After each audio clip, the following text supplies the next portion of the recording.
Oqala banomthetha mina. Qoqala. Okay.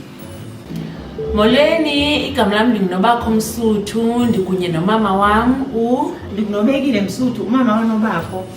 umama wam ke nje bekutsho uba mandichaze umntu who inspires me, so ndi-inspirishwa ngumamam. So umamam ibe ngumntu ebesokola ngokukhula, ukhulile waswelekela ngutatakhe esemncinci. Emveni koba eswelekela ngutatakhe wahamba wabheka eBhayi esiya kusista wakhe. Xa esiya kusista wakhe efuna umsebenzi esokola wabheka etragini. Hayi, ungakhulile ngapha. Etragini ungakhulile. Hayi ungakhulile. Niwuthi abheka etragini. Hayi. Ungakhulile. Abheka etragini. Hayi baba. Hayi ungakhulile. Niwuthi etragini. Hayi sibhanqa. Ngoba ngisukela etragini.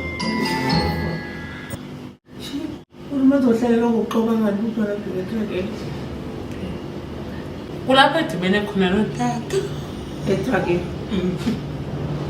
Udibene notata etragini. Utata wamthanda ke baye batshata. Utata waphelelwa ngumsebenzi kwanzima. Waqonda uba makangene kwinto yothengisa ii-drugs. Hayi. Mama, ubani uthengisa i-drugs?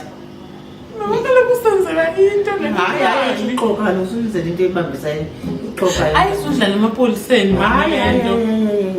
Khethe into zokuxoka kodwa. Mama yami, ngasuthi mhlawumbe mama yami yayisenza iwashing kule misi. Hambe ecela ijob esenza iwashing.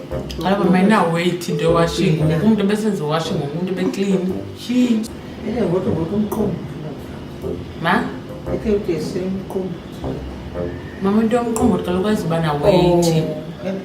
Molweni, ndinamkela kuba Mgobhozi TV obethina nomamam ngenye yeevidiyo zam ezindala ke le ekuchannel yam ebizwa bakho Entertainment. Isekhona loo channel and it's monetized, but I will share ke xa sendiposta i-content kuyo khona into endiyiplanayo for la channel. Otherwise kodwa mandiyeke ke mpronka umamam bethina ndizammisela ngentliziyo, but I think zakhe ndimthi vandla njengento ezilight. Umam Mgobhozi yabulela kakhulu ukuthi nibukele le video, ndandibona kwividiyo elandelayo soon. Bye.